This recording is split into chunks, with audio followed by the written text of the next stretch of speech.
Okay guys, so in today's video, I'm going to be showing y'all how to do the best things for a diesel engine in Nuke Tycoon.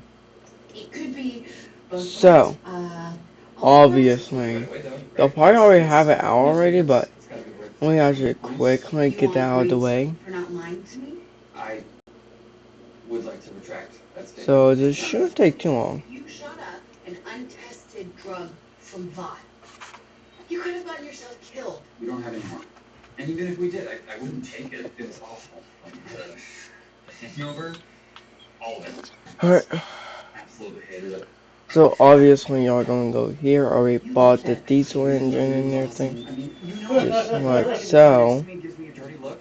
I'm like fucking Dom Toretto. But, obviously, I'm all about family. y'all should already have the power line. Start up at 100 power, obvious. Like, boom. There you go. It started. Teleport? Yeah, But the configuration settings, this.